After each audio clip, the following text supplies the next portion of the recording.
Rieccoci insieme cari telespettatori, ben ritrovati. Quest'oggi con i nostri ospiti cercheremo anche di essere sul pezzo nel bene o nel male per parlare di quelle che sono le novità del momento. Settore agricoltura, come sempre un settore importantissimo e strategico. Questa volta volgiamo lo sguardo a tutta la regione del Veneto. Lo facciamo con il presidente CIA Veneto Gianmichele Passalini, ben ritrovato Presidente. Buongiorno, grazie, ben ritrovati telespettatori. Grazie anche a lei, con il direttore Maurizio Antonini, direttore CIA Veneto. Buongiorno a lei e buongiorno ai telespettatori. Allora, è notizia, è appena uscita, per cui necessità implica che dobbiamo anche trattarla, spiegarla ai nostri telespettatori. Li ringrazio perché molti ci hanno già scritto, sollecitato a questo riguardo, proprio del settore agricoltura, chiedendo un po' se ci sono dei ragguagli, ci sono dei dettagli, certezze o veridazzi. Sarebbe uscito che 25% di dazi dei prodotti dell'Unione Europea, poi verranno diversificati per gli Stati, che comunque vanno verso gli Stati Uniti. Una mazzata per l'Italia, per il settore agroalimentare, Presidente? Ma sicuramente non una bella notizia. Perché voi non avevate ancora certezza, quando ci siamo sentiti non avevamo certezza. Sì, in realtà è tutto un po' la certezza che è stata messa questa quota, diciamo, del 25%, che è una quota importante perché se pensiamo quasi un quarto del valore di un bene che viene ricaricato. Ed è ovvio che non è una bella notizia, ma soprattutto non è una bella notizia rispetto al contesto anche in cui ci troviamo. Noi siamo fortemente legati agli Stati Uniti in termini di esportazioni, pensiamo ai nostri vini, ai nostri formaggi. È chiaro che oggi una politica come quella di Trump, che tende alla tutela interna dei propri prodotti a discapito dei prodotti esterni, può generare delle difficoltà nelle importazioni. Questo lo sentiamo, lo ravviviamo anche nelle interlocuzioni che abbiamo.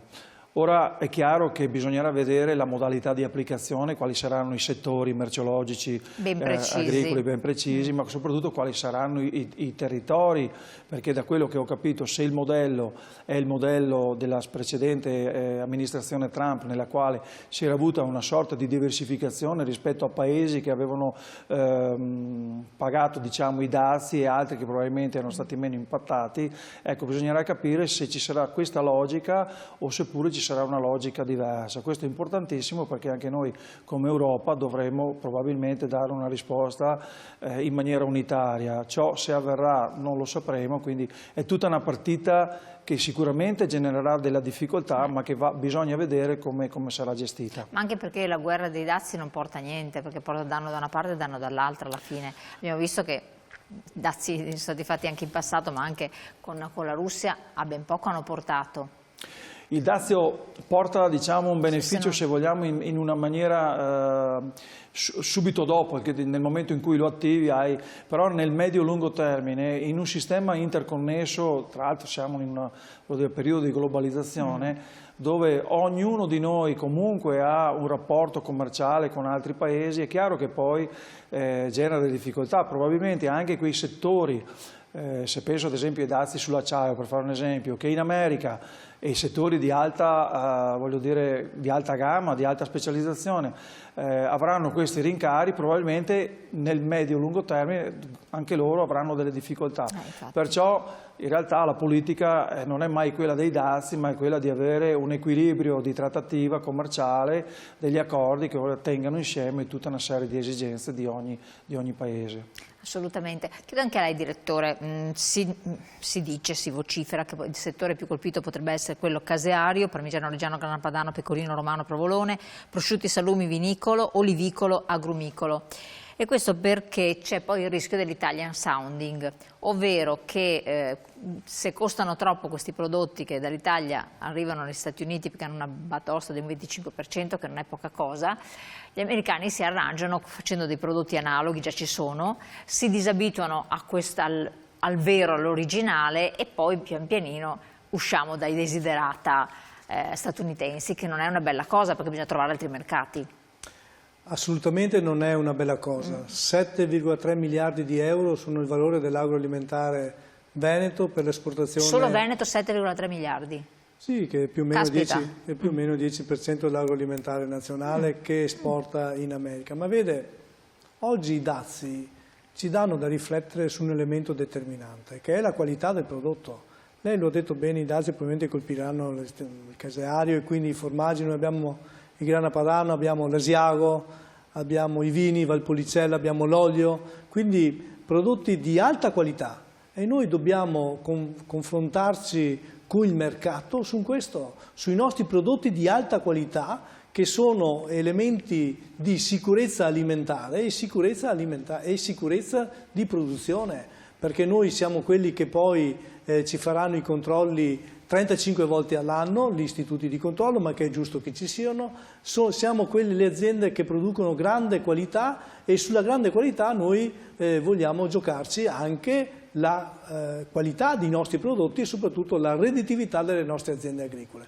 Quindi per noi i dazi sono elementi sicuramente preoccupanti per tutto il settore agroalimentare, perché nel momento in cui ci saranno i dazi probabilmente ci sarà la necessità anche, probabilmente compreranno anche prodotti in altre parti d'Europa a costi molto minori rispetto ai nostri, e quindi noi nel momento in cui produciamo meno viene meno il nostro PIL e la nostra produzione interna lorda e quindi le nostre aziende potrebbero soffrire. Ma noi dobbiamo puntare sulla qualità e quindi noi un grosso lavoro, un grosso sforzo che devono fare il Veneto, ma lo deve fare il Ministro, lo deve fare a livello nazionale, è la valorizzazione dei nostri prodotti, la valorizzazione sulla qualità dei nostri prodotti che portano alla produttività ma soprattutto alla redditività delle nostre aziende agricole. Ecco, ma come fare da questo punto di vista? Perché se progressivamente il consumatore, perché poi alla fin fine si fa fare sempre i conti col consumatore, no? Mi sembra un po' come il discorso delle auto elettriche, se facciamo tutte le auto elettriche, facciamo il Green Deal eccetera, poi il consumatore finale non ha soldi per comprarsele, non è interessato e là ti restano e ti si blocca tutto, no? O le abitazioni o quant'altro.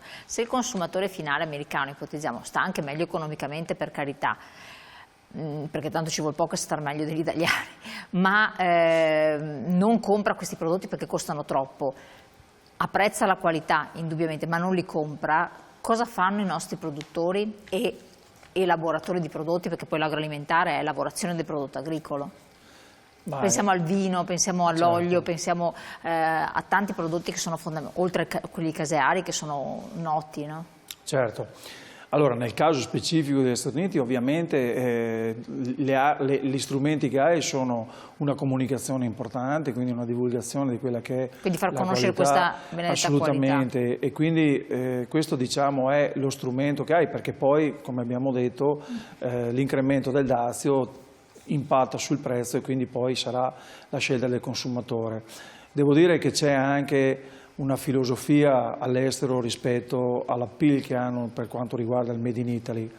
Vede, è un po' come la borsa venduta nelle spiagge, chi può compra l'originale, quindi da quel punto di vista lì la qualità che noi abbiamo costruito negli anni, la sicurezza alimentare che c'è dietro i nostri prodotti, all'interno di determinate fasce di consumatori comunque ritrova riconoscimento, seppur poi, come ho detto, avremo sicuramente una contrazione importante per quanto riguarda la commercializzazione.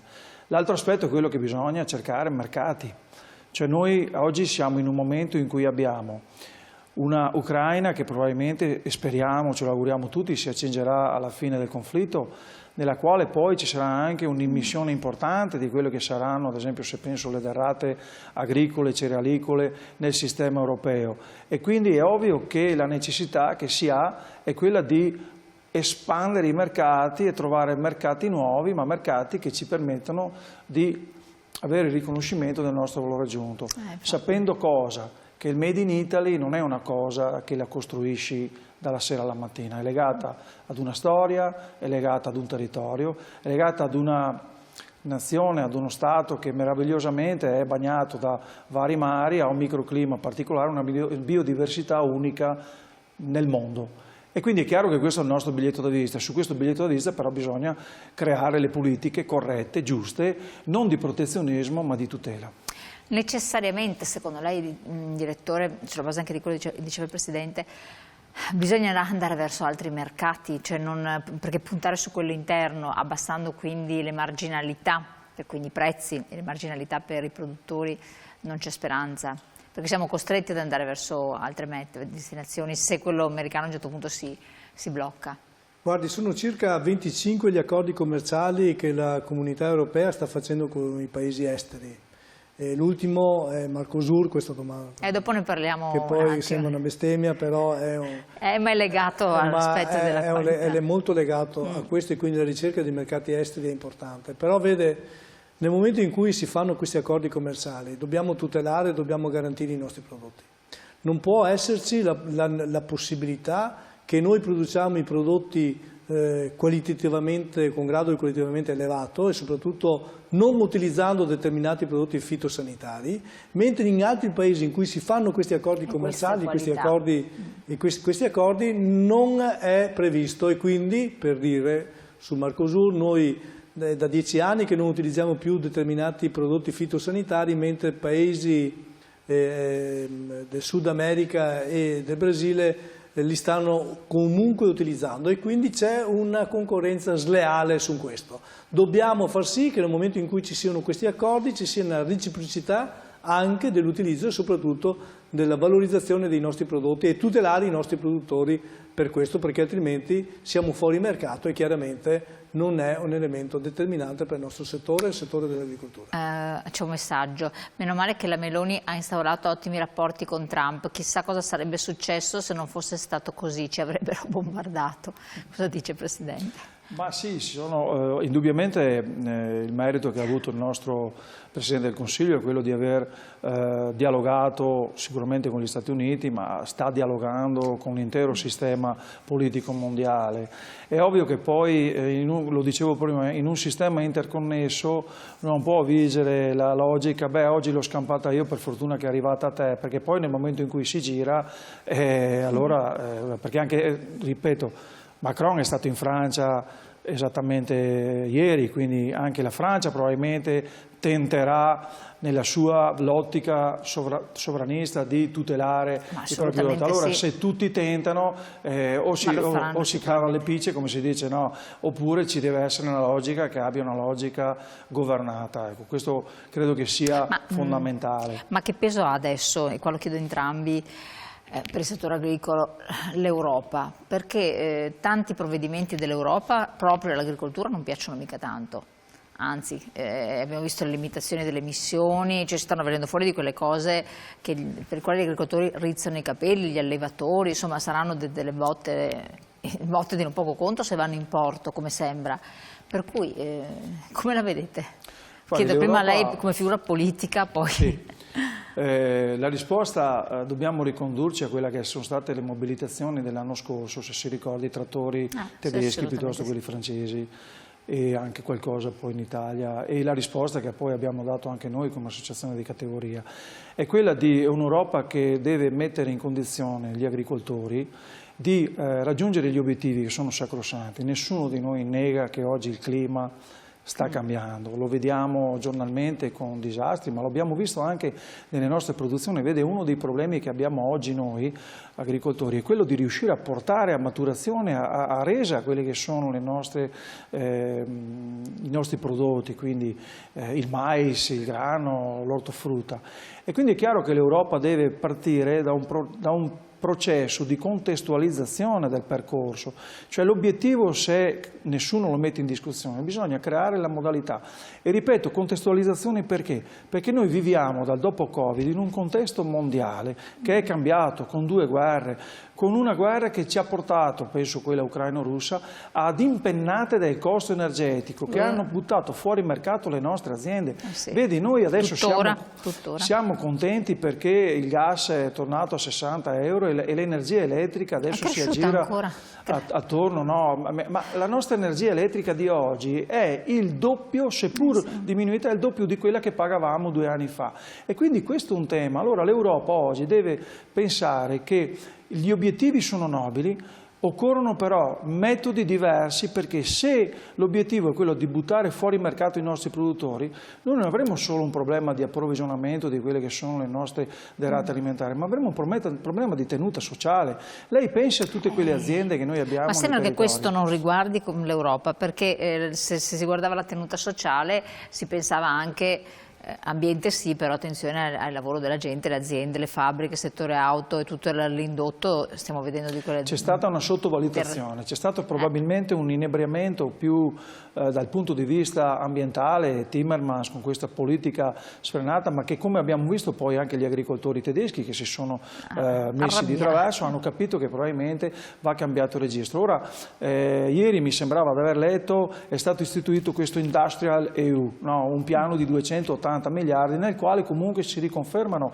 quelli che sono gli obiettivi dettati anche dai percorsi del DIAL e dal FORC, no? Questi impianti ecologici, chiamiamoli così. È chiaro che però bisogna trovare la modalità corretta, perché i nostri agricoltori non possono essere fuori mercato perché facendo le operazioni di greening, diciamo, poi non riescono a percepire reddito e quindi vengono praticamente automaticamente tagliati fuori. Bisogna trovare dei sistemi di incentivo, bisogna trovare dei sistemi di pagare, se mi permettete, anche la parte ambientale che gli agricoltori fanno, e questo è un tema che oggi stiamo dibattendo in prima linea come CI Agricoltori Italiani, soprattutto anche nella discussione della prossima riforma della PAC. Certo, dobbiamo andare in pubblicità, poi do la parola anche a Maurizio Antonini. Leggo il messaggio, se magari la regia ce lo rimette un attimo in onda. Buongiorno Elena, anch'io sono d'accordo con lei, come ci hanno insegnato che nessuno di noi è indispensabile, figuriamoci con i prodotti, tutto è replicabile, magari non uguale ma simile, e questo vale anche per i prodotti, immagino agricoli. Allora, agroalimentari. Detto questo, pochi secondi, restate con noi, poi continuiamo questi temi, vi spieghiamo anche meglio cos'è stato Mercosur e anche un incontro importante che si terrà a brevissimo, proprio organizzato per dibattere di alcuni temi significativi. Tra poco.